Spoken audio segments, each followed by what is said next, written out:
Kalplerde hasretin var, yürekler aşkınla çarpar.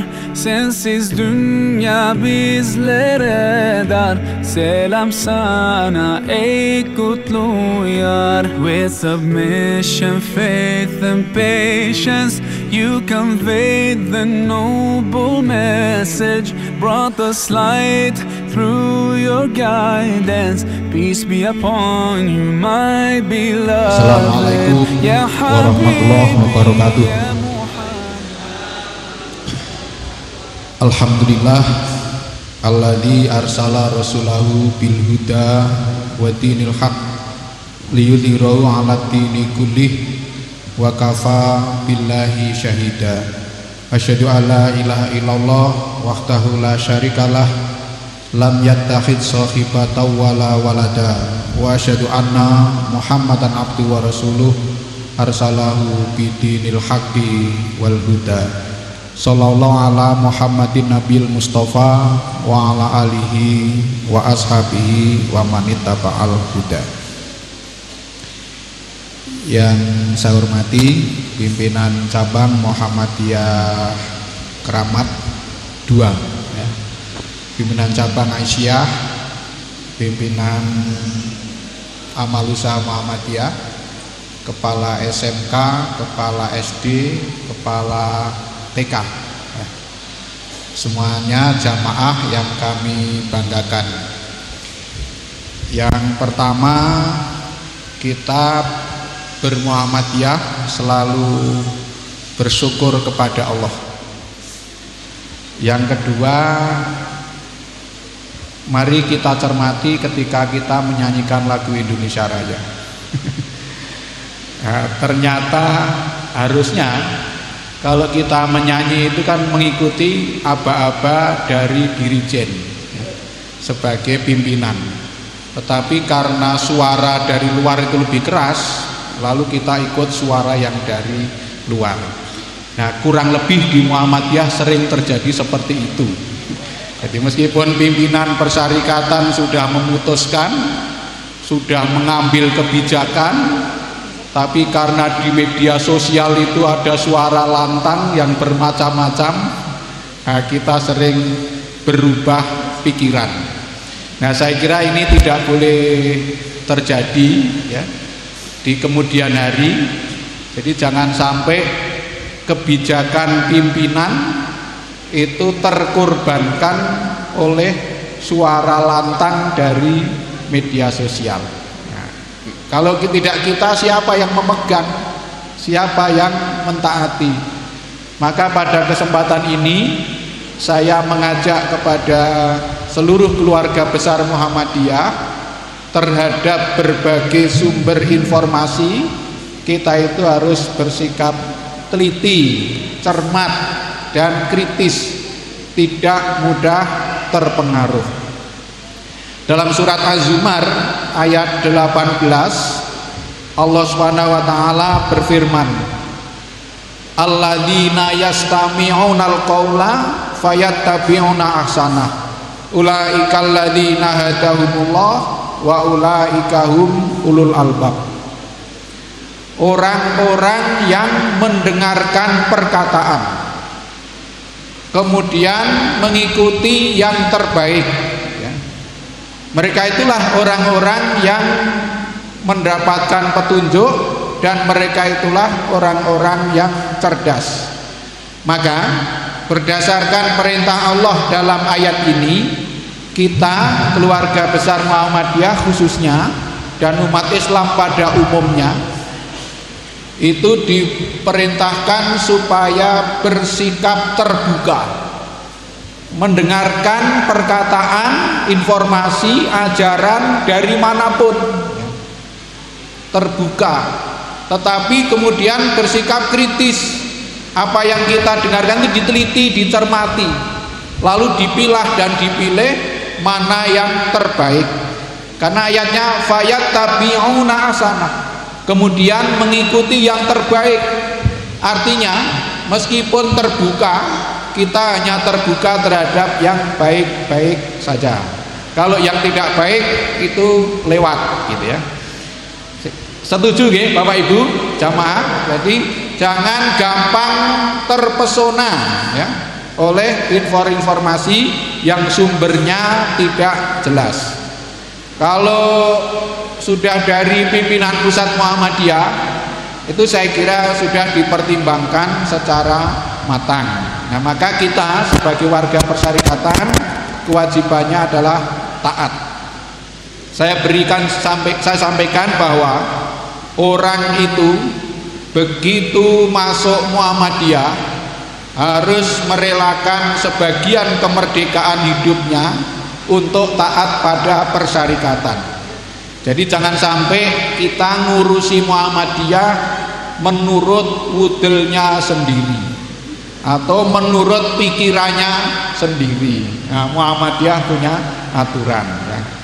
Termasuk tadi kegelisahan Pak PCM dua, satu terkait P3K, yang kedua terkait Haji Abu Rosid. Abu Rosid ini arep budal ora sida. Jadi karena raguan lembayar gitu. Nah itu nanti bisa dipertimbangkan, dicarikan jalan keluar. Mudah-mudahan nanti tidak sebesar yang disampaikan oleh Pak Menteri. Mudah-mudahan ada perubahan yang menggembirakan bagi jamaah kita. 2019 sudah enggak jadi budal, sekarang enggak jadi lagi, nah, selak mati ya. Nah, kemudian tentang P3K saya kira Muhammadiyah santai saja Pak, santai saja. Justru yang diterima P3K itu diberi bekal supaya di sekolah yang baru itu tetap menjalankan tugas dakwah persyarikatan. Saya kira tetap ada manfaatnya. Nanti kita didik generasi yang baru lagi. Memang tugas Muhammadiyah itu memberi, bukan meminta. Jadi kita santai saja. Di Magelang yang angkatan pertama dulu saya kehilangan 147 Pak. 147. Saya tidak masalah. Saya tidak bisa gendoli karena itu sudah menjadi keinginan. Tapi semuanya saya kumpulkan di PDM, saya beri bekal supaya tetap menjalankan tugas dakwah di tempat yang baru. Sehingga kita sebagai pimpinan persyarikatan itu terhadap segala persoalan kita carikan jalan keluarnya. Jamaah yang saya hormati, tema yang ditulis di apa ini? Backdrop itu menguatkan akidah, menjalin ukhuwah dan mencerahkan umat. Pertanyaan saya, apakah akidah Bapak Ibu masih lemah? Sudah kuat apa masih lemah? Masih lemah. Kalau akidahnya masih lemah berarti ibu termasuk Aisyah mu'alaf. Nah, karena mu'alaf perlu dikuatkan. Nah, mengapa harus diingatkan terus menerus? Karena kita masih hidup ya. Kalau orang masih hidup itu masih ada potensi untuk berubah, sehingga kita harus saling mengingatkan. Nah, Muktamar Muhammadiyah ke-48 salah satunya sudah memutuskan satu pedoman yang disebut Risalah Islam Berkemajuan. Bapak Ibu mungkin sudah membaca. Nah, pada kesempatan ini saya akan sampaikan karakter Islam berkemajuan. Salah satu yang tertuang dalam Risalah Islam Berkemajuan adalah karakter Islam berkemajuan. Yang pertama, berdasarkan pada tauhid yang murni. Nah, ini kan akidah. Yang kedua, bersumber pada Al-Quran dan As-Sunnah. Yang ketiga, menghidupkan ijtihad dan tajdid. Yang keempat, mengembangkan Islam wasatiyah atau Islam tengah. Yang kelima, mewujudkan Islam sebagai rahmatan lil alamin. Yang pertama, berdasarkan tauhid. Jadi Muhammadiyah itu salah satu dari 3 misi utama Muhammadiyah adalah mengembangkan keyakinan tauhid yang murni.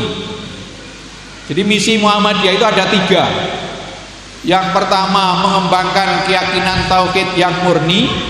Yang kedua, menyebarkan ajaran Islam yang bersumber pada Al-Quran dan As-Sunnah. Yang ketiga, apa? Sudah pernah baca apa belum? Halo?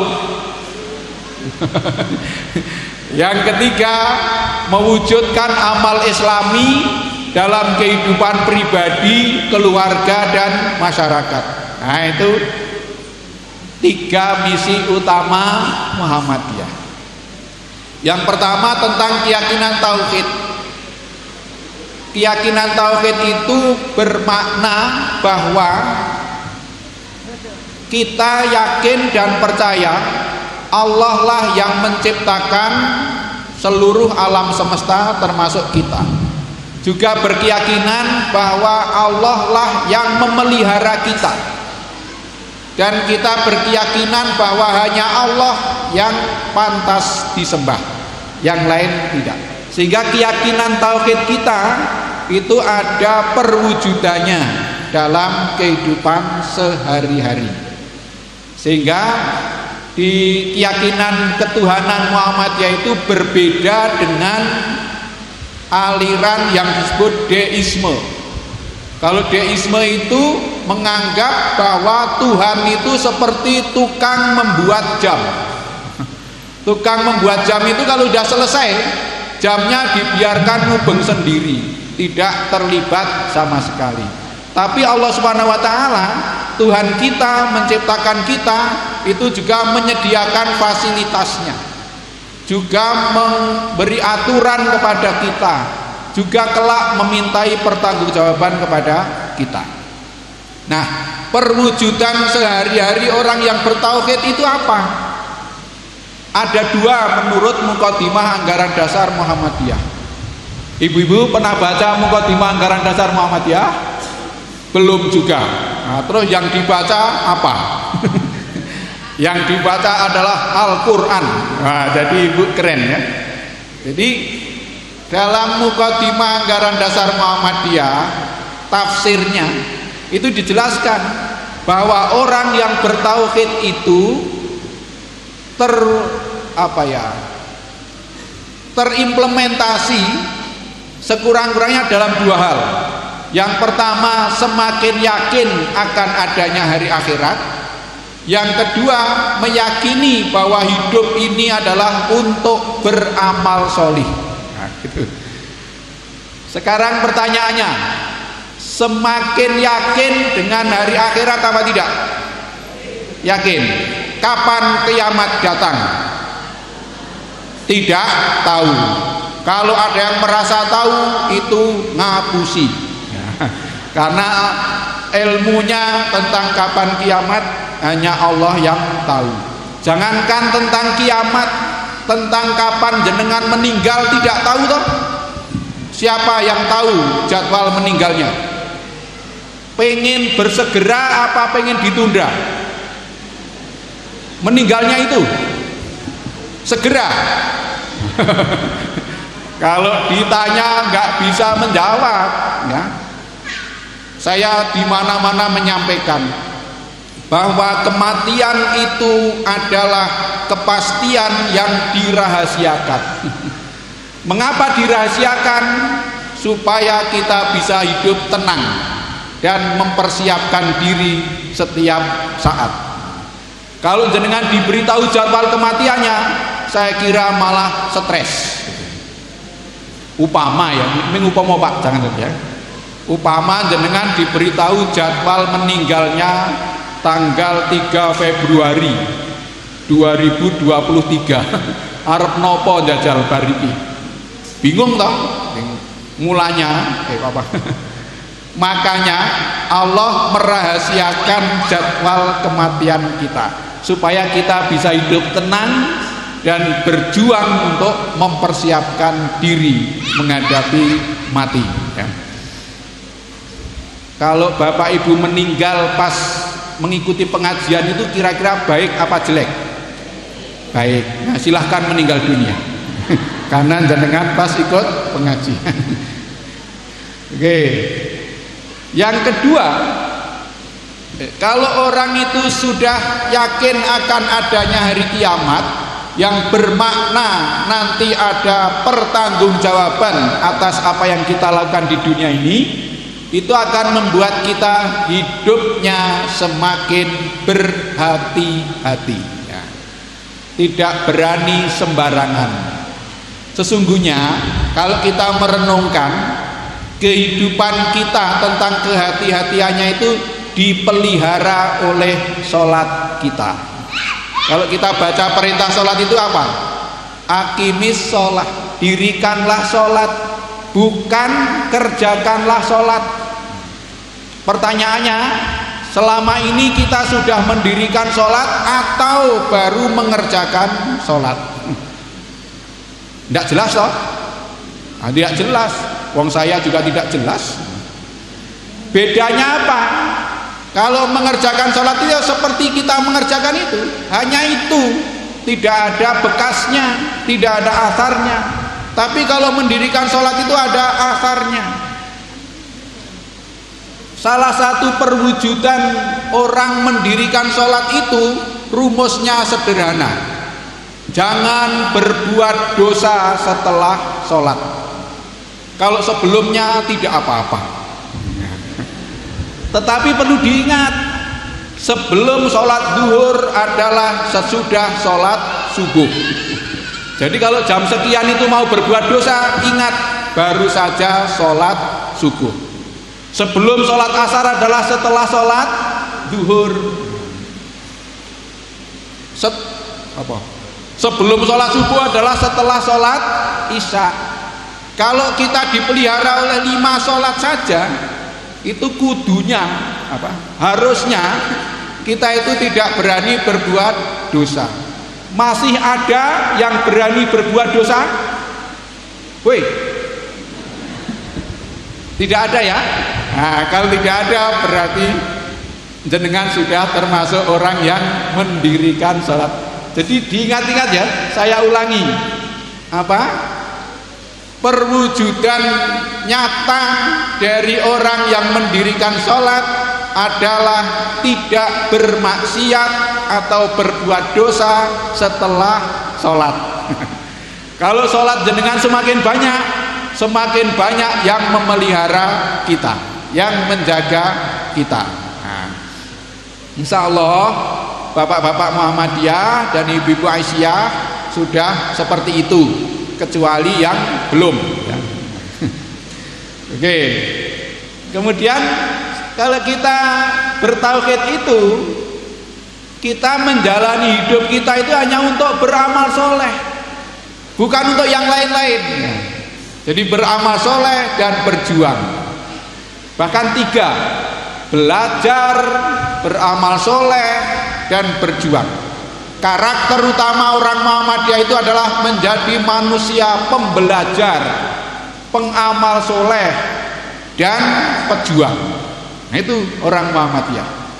Orang Muhammadiyah itu biasanya rajin membaca buku, ya, membaca Quran, membaca sunnah Nabi, itu biasanya.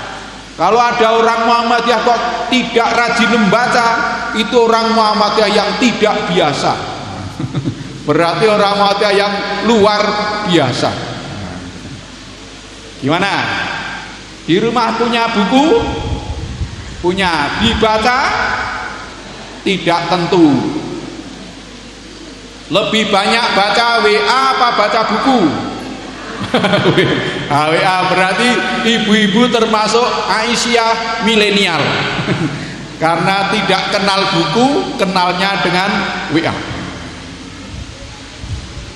Padahal isi WA itu enggak jelas isinya apa, karena WA singkatannya wallahu a'lam. Jadi Allah yang maha tahu. Aslinya enggak tahu. Oleh karena itu saya mendorong kepada kita sekalian rajin membaca. Paling tidak itu membaca Al-Quran ya. Oke. Setelah itu maka orang yang bertauhid itu akan menjadi pribadi yang bahasa Jawanya itu tidak kemaki dan tidak celila-celili. Cara Tegal apa itu? Kemaki itu apa? Oke, orang yang seperti itu tidak sombong dan tidak rendah diri, tidak merasa super dan tidak minder. Nah itu orang Muhammadiyah, orang yang bertauhid. Jadinya menjadi orang yang apa? Sedengan. Sedengan itu pas itu tidak kurang dan tidak lebih. Nah, gitu. Nah, itu orang Muhammadiyah. Orang itu kalau sombong tidak disukai orang lain, kalau minder juga tidak disukai oleh orang lain, maka jadi orang yang biasa-biasa saja. Bahkan pun dalam hal berinfak itu juga perintahnya disuruh sedengan. Dalam surat Al-Furqan ayat, pokoknya cari nanti dari ayat 1 sampai terakhir pasti ketemu. Walladzina idza anfaqu lam yusrifu wa lam yaqturu wa kana baina dzalika qawama. Orang yang menginfakkan hartanya tidak boros dan tidak medit, tetapi di antara keduanya. Coba ibu bapak dalam berinfak sudah termasuk yang boros atau medit?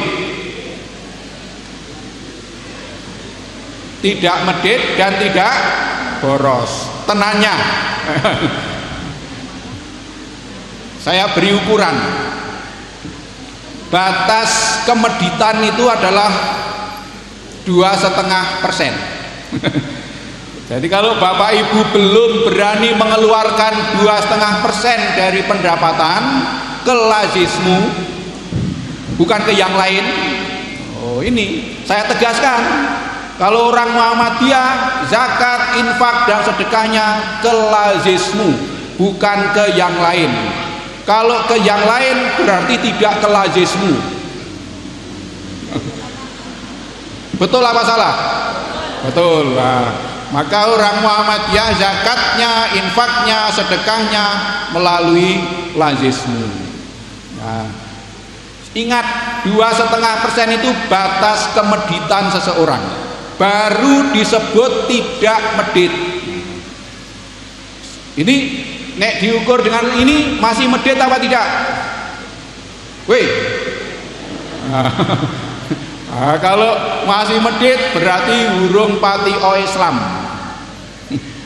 Islamnya masih perlu ditingkatkan. Di sini sudah ada KL lazismu tadi ya Pak Ketua ya. Nah itu, maka kalau sudah ada KL lazismu, kok ibu bapak bayar zakat dan infaknya tidak ke lazismu, dosa. Wis, wong Muhammadiyah soalnya jenengan. Oke, masih ada yang tidak mau? Ada yang tidak mau bayar zakat ke lazismu? Halo? Nek ra gelem ya terserah. Nanti tugas PCM untuk menyembelih jenengan. Nah, karena menurut Abu Bakar yang dilakukan pertama ketika jadi ketua PCM, jadi khalifah, itu kan memerangi orang yang tidak mau bayar zakat, pateni itu. Jadi nanti warga Muhammadiyah yang punya NBM dan hartanya mencapai nisab kok nggak mau bayar zakat ke lazismu, pateni ya. Sing dipateni bukan nyawanya tapi keangkuhannya supaya mau bayar zakat ke lazismu. Oke. Terus batas pemborosan berapa? di atas sepertiga dari jumlah hartanya. Jadi kalau maksimal orang menyedekahkan harta itu adalah sepertiga. Kalau lebih dari itu termasuk boros. Nah, kira-kira kita semua mendekati yang 2,5% atau mendekati yang sepertiga di antara dua itu. Nanti dihitung sendiri, ya, dihitung sendiri.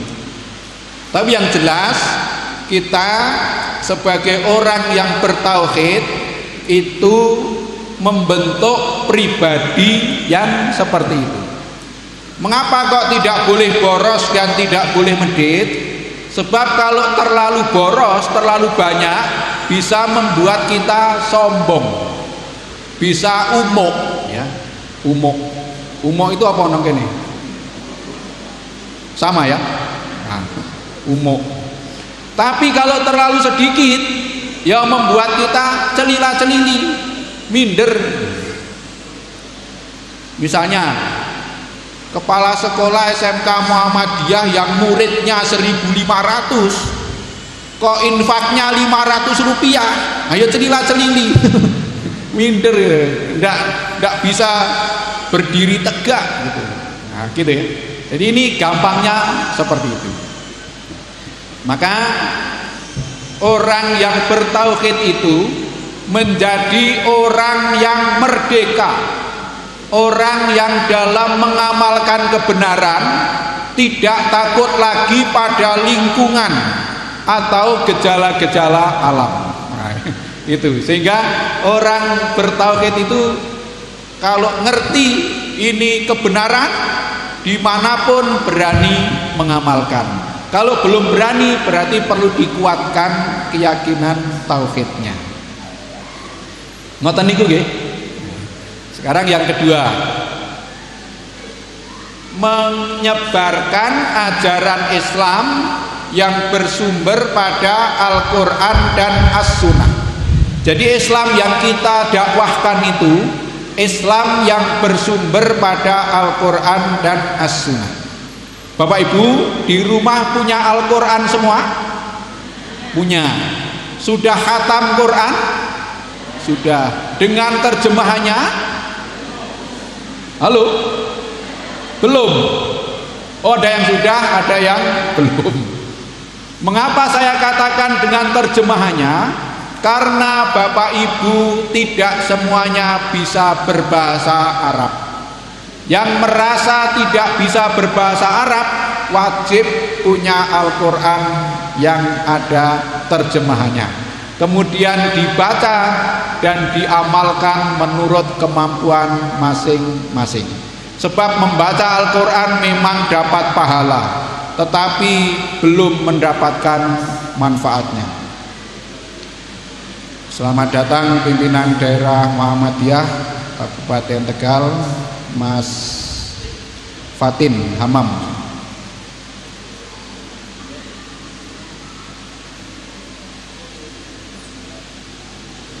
Saya teruskan ya. Saya bersyukur Mas Fatin rawuh sehingga kalau saya keliru nanti bisa diluruskan oleh beliau. Saya teruskan yang misi Muhammadiyah ya. Jadi yang kedua apa tadi? Menyebarkan ajaran Islam yang bersumber pada Al-Quran dan As-Sunnah. Dai-dai Muhammadiyah itu kalau mendakwahkan Islam ya bersumber pada Al-Quran dan Sunnah itu. Termasuk guru-guru di sekolah Muhammadiyah, ya Islam yang diajarkan ya Islam yang bersumber pada Al-Quran dan Sunnah, bukan Islam bawaan dari desanya, bukan Islam bawaan dari nenek moyang gitu. Tidak boleh guru Muhammadiyah kok mengatakan ket biyen wis ngono kuwi. Tidak boleh. Jadi ini karakter Muhammadiyah. Kemudian misi yang ketiga, mewujudkan amal Islami dalam kehidupan pribadi, keluarga dan masyarakat. Jadi orang Muhammadiyah itu yang Islami tidak hanya dirinya, tapi juga anggota keluarganya. Jadi orang Muhammadiyah itu berat apa ringan? Resikonya sesungguhnya tidak ringan. Karena orang Muhammadiyah, Aisyah itu dianggap lebih suci daripada orang yang tidak Muhammadiyah. Jadi kalau jenengan orang Islam biasa saja, itu makan pakai tangan kiri itu tidak masalah. Tapi kalau jenengan ki nganggo baju Aisyah itu masalah. Karena dianggap memiliki pemahaman dan pengamalan Islam yang lebih baik daripada yang lain. Maka Aisyah itu disuruh kultum setiap saat siap gitu. Kalau tidak siap namanya belum siap. Maka harus siap gitu, harus. Karena orang menganggap kita itu lebih memiliki pemahaman Islam yang banyak gitu. Sehingga jangankan kultum, disuruh kuliah tidak 7 menit pun siap gitu. Termasuk mohon maaf guru-guru Muhammadiyah. Guru-guru Muhammadiyah sama dianggap lebih islami daripada guru yang tidak Muhammadiyah gitu. Misalnya ada MGMP guru matematika mau sholat zuhur berjamaah, pasti yang disuruh jadi imam dari guru SMK Muhammadiyah Keramat, bukan dari SMK negeri. Kalau guru SMK Muhammadiyah Keramat disuruh ngimami sholat zuhur tidak berani, wah itu memalukan.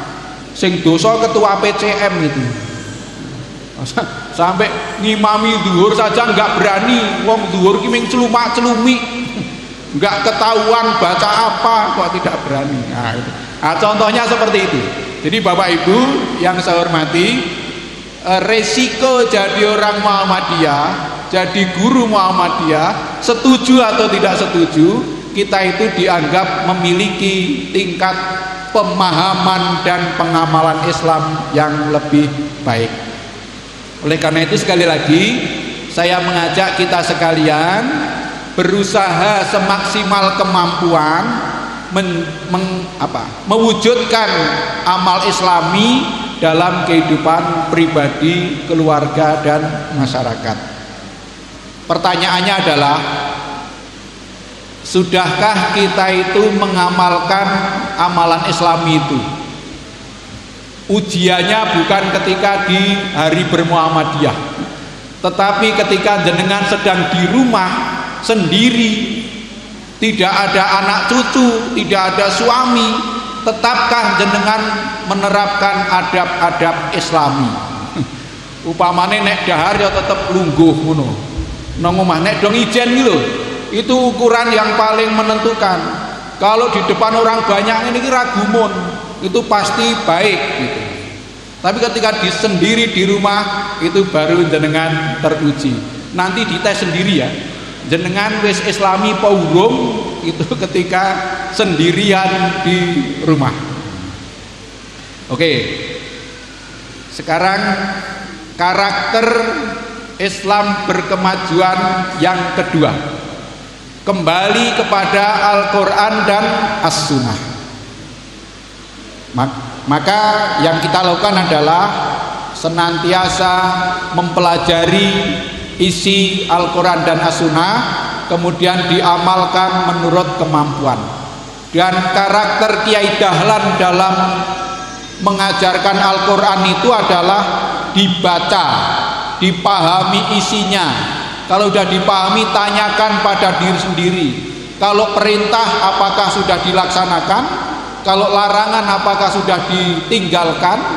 Kalau belum dilaksanakan, tidak mempelajari ayat yang baru. Ngono kuwi. Kira-kira betah ora dadi Muhammadiyah nek ngono kuwi? Mungkin bubar ya, karena pelajarannya tidak tambah-tambah. Tapi itulah yang menyebabkan Muhammadiyah menjadi gerakan yang amal usahanya semakin besar dan semakin banyak. Hanya sayangnya belum unggul.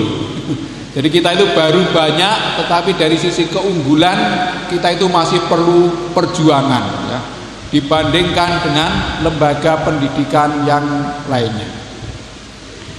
Kemudian yang ketiga, mengembangkan ijtihad dan tajdid. Ijtihad itu berupaya sungguh-sungguh untuk bisa menetapkan hukum Islam sesuai dengan sumber yang ada. Dan itu di Muhammadiyah ijtihad sifatnya ijtihad jama'i, ijtihad berjamaah, dilakukan oleh majelis tarjih dan pengembangan pemikiran Islam. Nah, kita tinggal mengikuti saja. Dan ijtihad itu selalu diperlukan karena zaman itu selalu berubah dan berkembang. Muhammadiyah termasuk amal usaha Muhammadiyah itu akan tetap hadir di muka bumi sepanjang masih memberi manfaat bagi manusia, sesuai dengan surat Ar-Ra'du ayat lali. Tetapi di Ar-Ra'du itu, jadi kita itu Muhammadiyah termasuk sekolah kita juga amal usaha yang lain itu tetap ada sepanjang masih bermanfaat. Muhammadiyah itu akan tetap bermanfaat kalau mampu beradaptasi dengan sejarah. Kalau tidak mampu beradaptasi dengan sejarah, kita akan punah, digilas oleh sejarah. Kalau kita mengelola amal usaha kok masih dengan pola pikir zaman tahun 60-an ketika didirikan, ya kita pasti akan punah. Maka ada rumus di Muhammadiyah itu, amal usaha Muhammadiyah itu kalau sampai tidak hidup hanya ada dua kemungkinan. Kemungkinan pertama tidak dikelola, kemungkinan kedua salah kelola. Kemungkinannya hanya dua itu, sehingga faktornya lebih banyak pada faktor internal, bukan faktor eksternal. Oleh karena itu saya mengajak kita menjadi gerakan yang selalu terbuka untuk perubahan. Yang kedua selalu tajdid. Nah, tajdid di Muhammadiyah itu mencakup dua aspek. Ada aspek pemurnian dan ada aspek pengembangan. Kalau di bidang akidah dan ibadah itu sifatnya pemurnian, tetapi dalam aspek muamalah duniawiyah itu pengembangan mengikuti perkembangan zaman. Termasuk kita punya SMK itu harus sifatnya dinamis, mengikuti perkembangan zaman. Kalau memang ada prodi yang sudah tidak layak, ya ditutup saja, ganti prodi yang layak dan laku. Tidak tabu untuk berubah. Jadi kalau akidah, ibadah itu pemurnian, termasuk hubungan akidah dengan pergaulan terhadap orang yang tidak Islam itu boleh kecuali dalam 3A ya. Jadi hubungan dengan non muslim itu sah-sah saja kecuali dalam hal 3A. Yang pertama akidah, 2 ibadah, 3 nikah. Nah itu tidak boleh dengan orang yang beragama tidak Islam. Kemudian yang ke berapa? 4. Yang keempat, kita mengembangkan Islam wasatiyah. Islam wasatiyah itu Islam yang tengahan, Islam yang tidak terlalu keras tetapi juga tidak terlalu lembek, Islam yang tidak berlebihan tetapi juga tidak meremehkan. Nah, sedang saja. Dalam ibadah ya seperti itu, tidak berlebihan, sebab kalau berlebihan itu sering kemudian melanggar aturan. Oh nganu, tak ganjeli.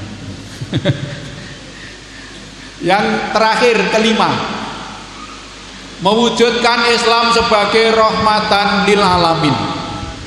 Rahmat itu sekurang-kurangnya diwujudkan dalam 3 hal. Yang pertama sebagai pembahagia, yang kedua sebagai penyejahtera, yang ketiga sebagai pemecah masalah. Sehingga kalau mewujudkan Islam sebagai rahmatan lil alamin, itu hadirnya Muhammadiyah di dunia ini itu membuat masyarakat jadi bahagia. Tetapi orang yang tidak bahagia tidak bisa membahagiakan. Bapak Ibu hidupnya sudah bahagia apa belum? Halo? Belum.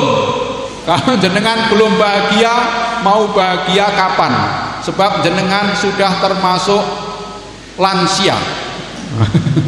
Lansia.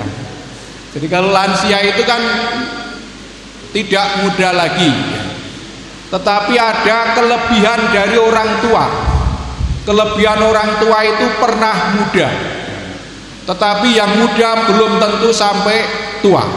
Maka bersyukurlah jenengan menjadi orang tua.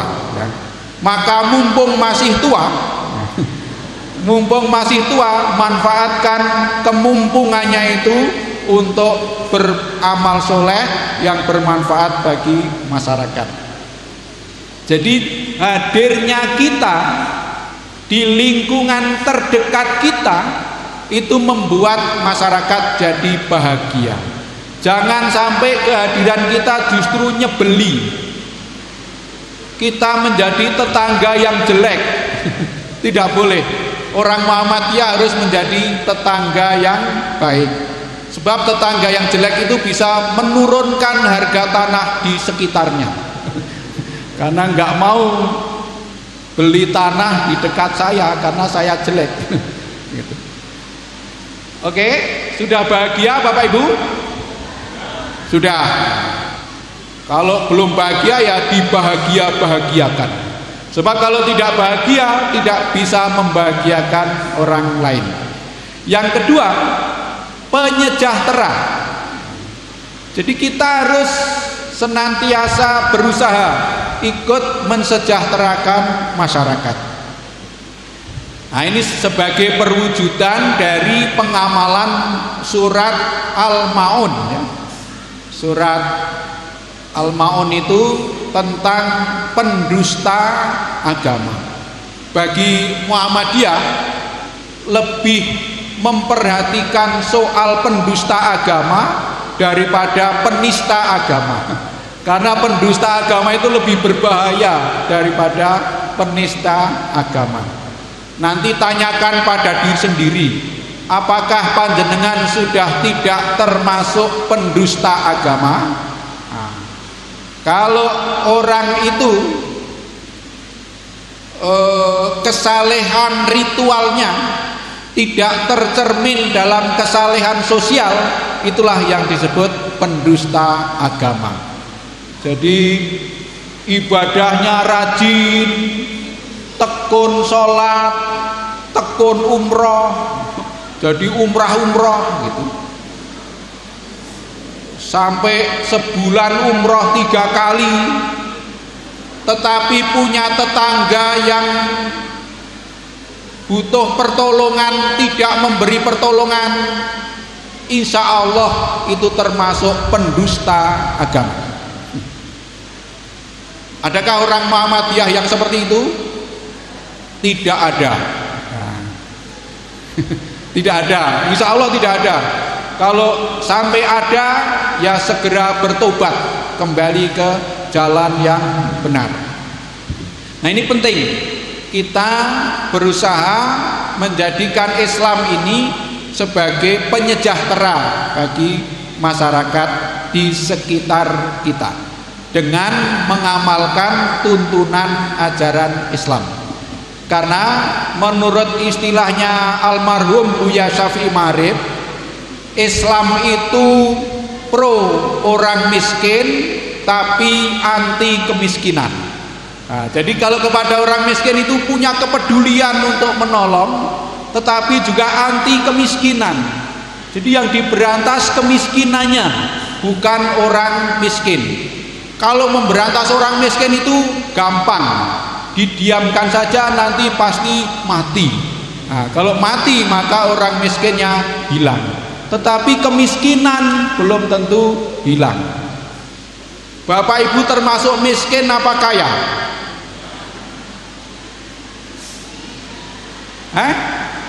Kaya, alhamdulillah.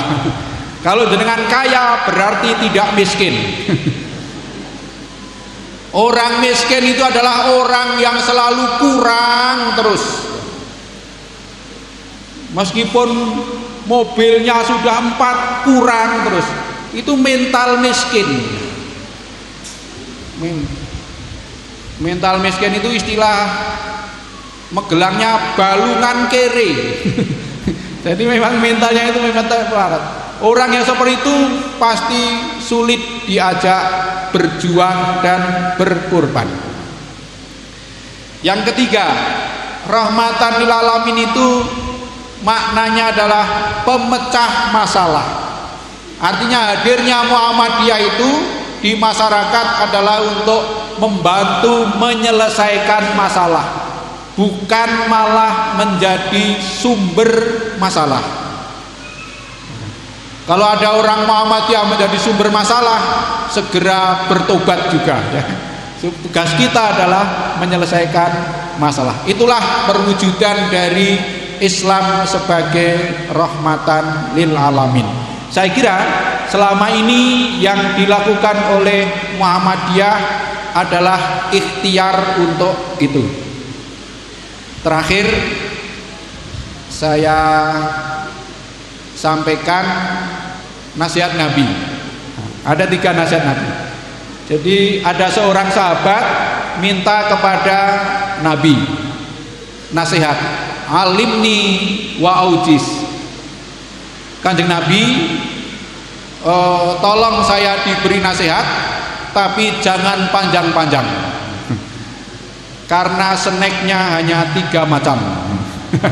Itu. Jadi minta nasihat jangan panjang. Nah, lalu Nabi memberi nasihat 3. Yang pertama, idza kumta fi sholatika fasholli sholatan waqi'in. Jika kamu berdiri untuk sholat, kerjakan dengan sungguh-sungguh, seakan-akan itu sholatmu yang terakhir. Jadi nanti ketika mau sholat duhur, itu mikirnya iki sholat duhur terakhir, bar kuwi disolati. Kalau orang berpikirnya seperti itu, pasti sholatnya dilakukan dengan sungguh-sungguh. Yang kedua, wala takallam bi kalamin ta'tadiru minhu. Janganlah kamu mengatakan sesuatu yang mengharuskan kamu minta maaf. Nah, gitu. Artinya diperintahkan apa? Menjaga lisan agar tidak asal jeplak gitu. Jeplak itu apa? Jadi agar omongan kita itu tidak menyakiti orang lain. Nah, bisa menjaga lisan? Nah, kalau tidak bisa, dilakban. Fal yakul khairon aw liyasmut. Kemudian yang ketiga, wa atmil ya'sa amma fi aidinas. Singkirkan keinginanmu untuk memiliki apa yang ada di tangan orang lain. Nah, gitu. Artinya kita tidak boleh mudah terpesona terhadap milik orang lain. Sebab kata Ki Hajar Dewantara, hidup itu hanya wang sinawang ketoke. Ki Hajar membuat ilustrasi begini. Ana wong numpak Mercy mrebes mili, ning ya ana wong mikul dawet karo rengeng-rengeng. Rengeng-rengeng nang kene apa? Jadi bersenandung. Nah, itu kan hanya kelihatannya saja. Orang naik Mercy itu kelihatannya hebat, tapi naiknya sambil menangis karena belum lunas. Mikul dawet itu kelihatannya berat, tetapi yang menjalani bisa sambil bersenandung. artinya bahagia. Jadi orang hidup itu hanya kelihatannya. Kelihatannya jadi PBB. PBB itu kata Pak Ating, pengusaha besi dan bangunan. Itu kelihatannya nikmat. Padahal nikmat sekali. Nah, jadi orang itu hanya kelihatannya saja. Nah, kalau kita itu tidak mudah terpesona terhadap orang lain, maka kita akan menjadi orang yang mudah peduli dan berbagi terhadap sesama. Saya kira itu saja yang saya sampaikan. Insya Allah pengajian saya itu nanti akan ditayangkan lewat channel kajianmu nanti setelah di rumah. Jangan lupa besok subscribe, like dan share. Ben koyo milenial. Saya kira itu yang saya sampaikan. Mohon maaf apabila ada kesalahan dan kekurangan. Nanti terima kasih Pak Ating ya. Bila itu taufik wal hidayah, nasrul minallah wa fathul qarib. Assalamualaikum warahmatullahi wabarakatuh. Salam alaika ya Rasul, salam alaika ya Habib, salam